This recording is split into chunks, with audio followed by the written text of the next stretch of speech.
మొత్తానికి middle east నుంచి ఒక good news. Iran piece deal పేరుతో టైంపాస్ చేస్తున్న ట్రంప్ను కరివేపాకులాగా పక్కకు పెట్టేసింది. గత కొన్ని రోజులుగా హార్ముజ్ జలసంధిపైన ఇరాన్, ఒమన్ల మధ్య చర్చలు జరుగుతున్నాయి.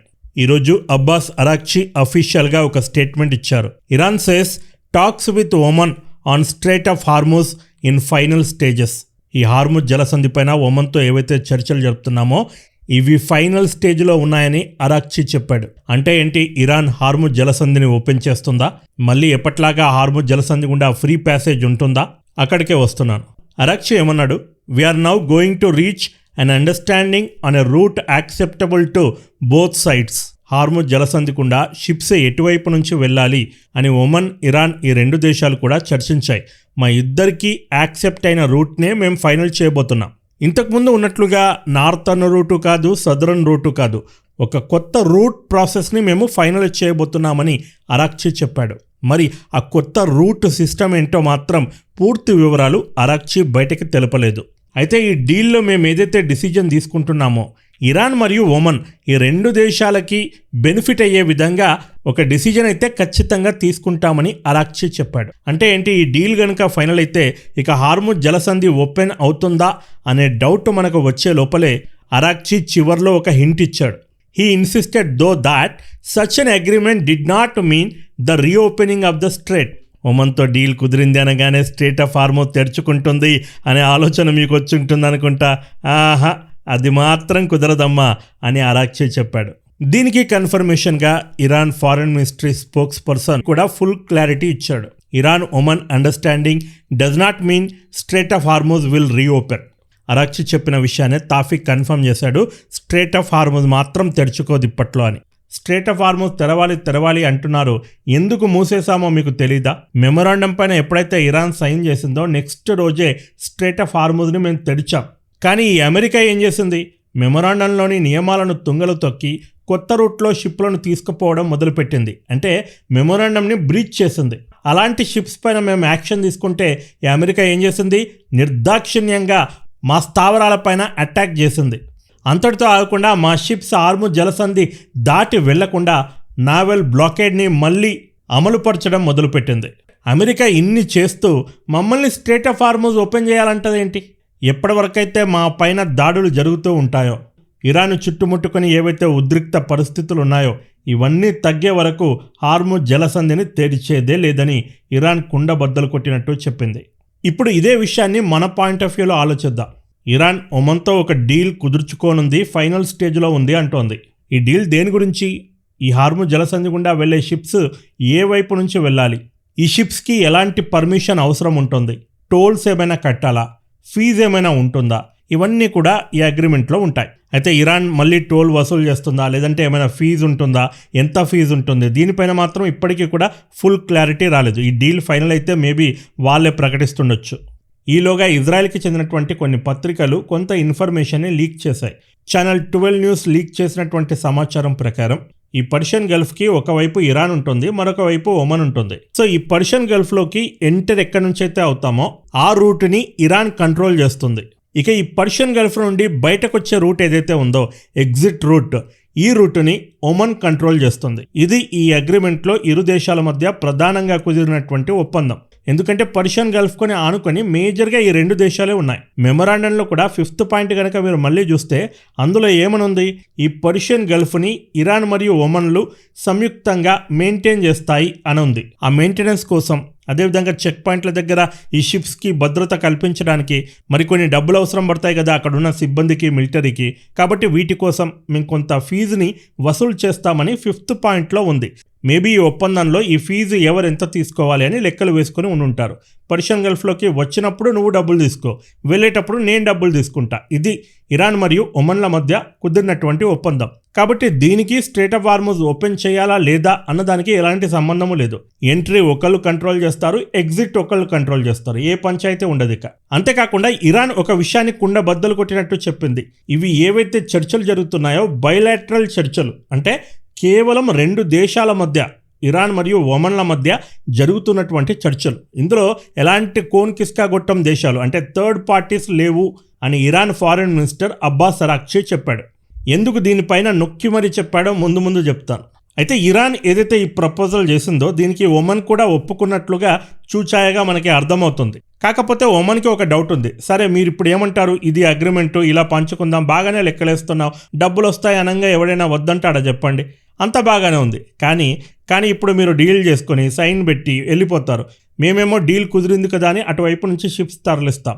ఆ వెంటనే ఒకవేళ IRGC దళాలు ఆ షిప్స్ పైన దాడులు చేస్తే అన్ని దేశాలు మమ్మల్ని అడుగుతాయి, మా కాలర్ పట్టుకుంటాయి. కాబట్టి ఈ డీల్ మీరే చేస్తున్నారా, లేదంటే IRGC ఆమోదం కూడా ఉందా, మాకు ఒక కన్ఫర్మ్ కావాలి.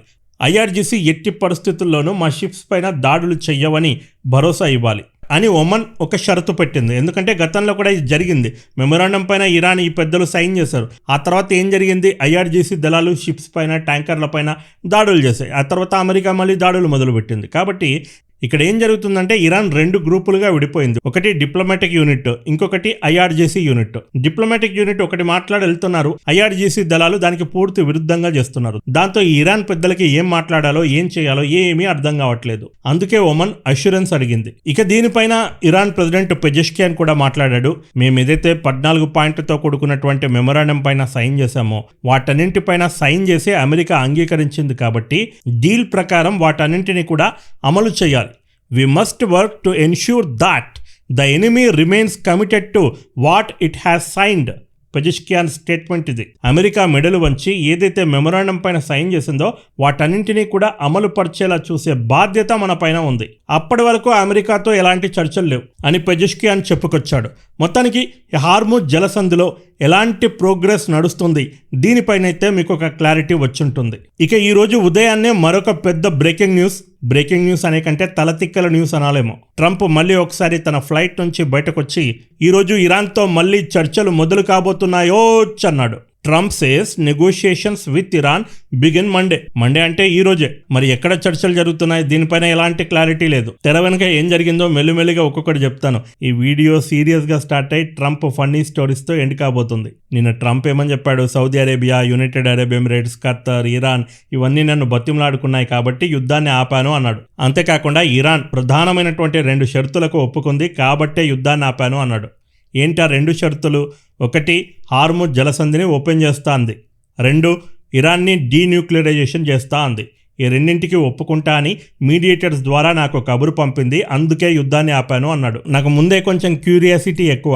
తెర వెనుక ఏం జరుగుంటుంది అని నిన్నటి నుంచి కాస్త రీసెర్చ్ చేశాను. చివరికి కొంత ఇన్ఫర్మేషన్ని ఎలాగోలాగా గ్యాదర్ చేయగలిగాను. ఈ ఇజ్రాయెల్ మీడియా గూఢచారులు ఉన్నతాట ఉండరు కదా, అక్కడిక్కడ వేలు పెట్టి ఎక్కడి నుంచైనా ఇన్ఫర్మేషన్ తీసుకొస్తారు. ఇజ్రాయెల్ పత్రికలో వచ్చినటువంటి ఒక కథనం ప్రకారం ఈ మీడియేషన్ మొత్తం కూడా చేసింది ఖత్తర్ ట్రంప్కి ఫోన్ చేసి, ట్రంప్ నువ్వు తొందరపడి ఇరాన్ పైన దాడులు చేయమాకు, నువ్వొక్కడవే కాదు ఈసారి ఇజ్రాయెల్ని కూడా తీసుకొస్తా అంటున్నావు. ఇజ్రాయెల్ నీలాగా కామెడీగా అటాకులు చేయదు, సీరియస్గా చేస్తుంది. అప్పుడు వార్ ఎస్కలేట్ అవుతుంది.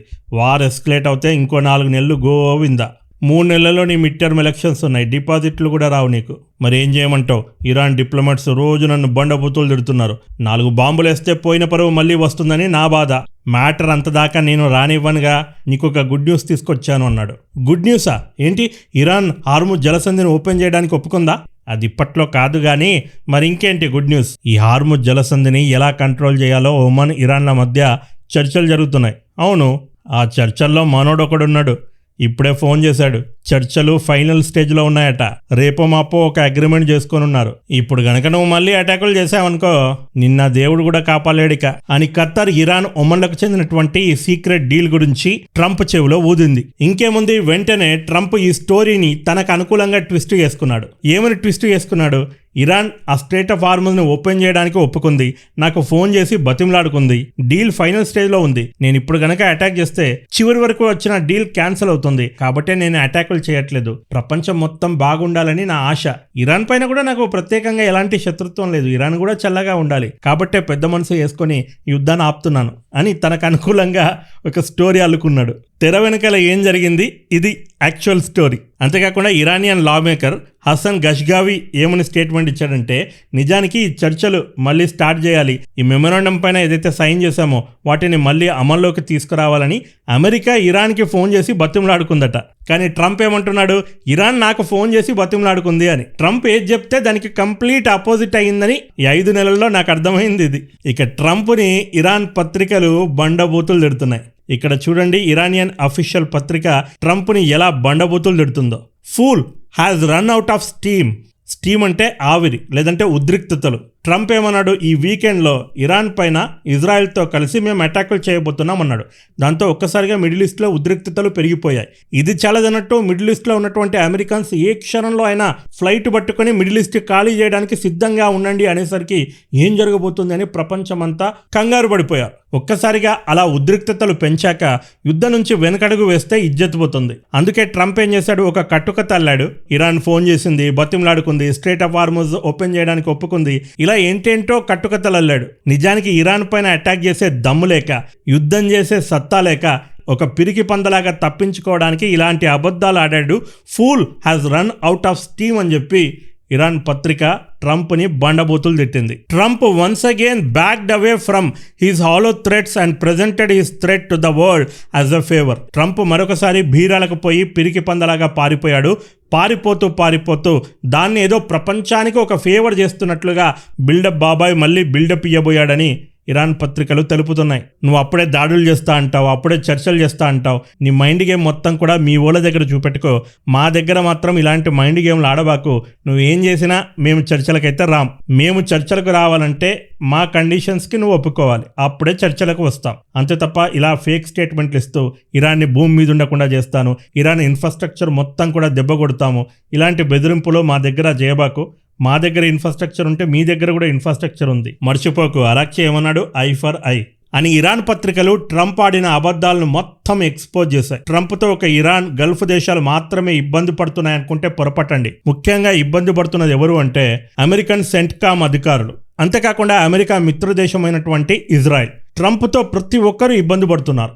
ఆదివారం రోజు రాత్రి అయిందా, ఇరాన్ పైన అటాకులు చేయబోతున్నాము ఇజ్రాయెల్తో కలిసి అని స్టేట్మెంట్ ఇచ్చాడా లేదా? దాంతో ఇజ్రాయెల్లో ఉన్నటువంటి వార్ రూమ్లో ఇజ్రాయెల్ ప్రధానమంత్రి నెతన్యాహు, డిఫెన్స్ మినిస్టర్ కాడ్జ్, అదేవిధంగా ఐడిఎఫ్ అధికారులు, మొసాద్ అధికారులు అందరూ వార్ రూమ్లో కూర్చొని ఉన్నారు. అమెరికాలోనేమో సెంట్కామ్ అధికారులు మొత్తం వార్ రూమ్లో కూర్చొని ఉన్నారు. అదేవిధంగా defence secretary Pete Hegseth, Mark Rubio, JD Vance వీళ్ళంతా కూడా ఒక రూమ్లో కూర్చొని ఉన్నారు. సినిమాలో చూపెడతారు కదండి, టిక్ టిక్ టిక్ ఇట్లా టైం గడుస్తూ ఉంటుంది. ఏ క్షణంలో అయినా ట్రంప్ ఫోన్ చేసి ఉస్కో అనొచ్చు. ఉస్కో అన్నాడా, బటన్ నొక్కుడే. అటు ఇజ్రాయెల్ వార్ రూమ్లో సిద్ధంగా ఉన్నారు, ఇటు సెంట్కామ్ అధికారులు సిద్ధంగా ఉన్నారు. ఎవరిని లోపలికి రావద్దని స్ట్రిక్ట్గా ఆర్డర్లు పాస్ చేశారు. అంతలో ఒకడు ఇజ్రాయెల్ వార్ రూమ్ దిశగా వచ్చాడు, సార్ సార్ సార్ అనుకుంటూ. దాంతో ఐడిఎఫ్ అధికారి, ట్రంప్ ఏ క్షణంలో ఆయన ఫోన్ చేయొచ్చు, బయటకెళ్ళు అన్నాడు. అది కాదు సార్ నేను చెప్పేది వినండి అంటే, చెప్పానా బయటకెళ్ళమని? అది కాదు సార్ నేను చెప్పేది ఒకసారి వినండి. ట్రంప్ ఇప్పుడే సోషల్ మీడియాలో పోస్ట్ చేశాడు, యుద్ధాన్ని ఆపేశానని ప్రకటించాడు అని చావు కబురు చల్లగా చెప్పాడు. వెంటనే ఇజ్రాయెల్ అధికారులు సోషల్ మీడియా ఓపెన్ చేసి ట్రంప్ ట్వీట్ చూశారు. అటు సెంట్కామ్ అధికారులకు కూడా ఈ విషయం తెలియదండి, పాపం వాళ్ళు కూడా వెయిట్ చేస్తున్నారు. వాళ్ళు సోషల్ మీడియా ఓపెన్ చేసి పోస్ట్ చదవడం మొదలుపెట్టారు. అదేంటి ప్రశాంత్, ఇంత ఇంపార్టెంట్ ఇన్ఫర్మేషన్ని ట్రంప్ సోషల్ మీడియా ద్వారా చెప్తాడు, ముందే వీళ్ళకి చెప్పుంటాడు అని మీరు నన్ను అడగొచ్చు. కావాలంటే ఇక్కడ చదవండి. Neither Israel not the US military central command were told of Trump's decision and learned of it along with the rest of the world by way of the president's social media post. ఇజ్రాయెల్కి కానీ US సెంట్కామ్కి కానీ ఈ విషయం తెలీదు. Social media post ద్వారా మనం ఎలాగైతే చదివామో పాపం వాళ్ళు కూడా ఆ పోస్ట్ చదివి అప్పుడు తెలుసుకున్నారు, ఓహో యుద్ధాన్ని క్యాన్సిల్ చేశాడా ట్రంప్ అని. అంటే ట్రంప్ తన మూడుని బట్టి ఏకపక్షంగా ఎలా నిర్ణయాలు తీసుకుంటున్నాడో దీన్ని బట్టి అర్థమవుతుంది. This is the best example. మరి ఈరోజు చర్చలు ప్రారంభం కాబోతున్నాయని ట్రంప్ అన్నాడు. మరి ఎక్కడ ప్రారంభం కాబోతున్నాయి, ఎక్కడ కూర్చోబోతున్నారు? ఇరాన్, ఒమన్ల మధ్య ఫైనల్ స్టేజ్లో ఉన్నటువంటి హార్ముజ్ అగ్రిమెంట్, దీని డీటెయిల్స్ ఏమైనా బయటకు వస్తాయా? వీటన్నింటి గురించి నేనైతే ఆతృతగా ఎదురు చూస్తున్నాను. వీటిపైన ఎలాంటి ఇన్ఫర్మేషన్ వచ్చినా తప్పకుండా దానిపైన వీడియో చేస్తాను. కాబట్టి ఛానల్ వెంటనే సబ్స్క్రైబ్ చేసుకొని నోటిఫికేషన్స్ కోసం బెల్ ఐకాన్ ప్రెస్ చేయండి. ఇక ఈరోజు ఉదయాన్నే పాకిస్తాన్లో ఒక బాంబ్ బ్లాస్ట్ జరిగింది. అందులో 14 మంది అక్కడికక్కడే మరణించారు. వీరిలో 10 మంది పోలీసులు ఉన్నట్లు తెలుస్తుంది. ఈ ఘటనకు సంబంధించినటువంటి లైవ్ విజువల్స్ నేను వాట్సాప్ ఛానల్లో పెట్టాను. చూడాలనుకుంటే కింద కామెంట్ సెక్షన్లో లింక్ ఇస్తున్నాను, చూడొచ్చు. అలాగే వీడియోస్ కూడా మెల్లిమెల్లిగా పెంచుతూ ఉన్నాను. కాబట్టి యూట్యూబ్ నుంచి అన్ని నోటిఫికేషన్లు రాకపోవచ్చు. మీకు ఒక వీడియో కూడా మిస్ కాకూడదు అనుకుంటే వాట్సాప్ ఛానల్ని సబ్స్క్రైబ్ చేసుకోండి. ఎందుకంటే వీడియో పెట్టిన వెంటనే అక్కడ నేనే పర్సనల్గా నోటిఫికేషన్ ఇస్తాను. ఇదే వీడియో మరో వీడియోతో మళ్ళీ కలుద్దాం. This is Prashant signing off. Bye bye and take care. Jai Hind. Vande Mataram.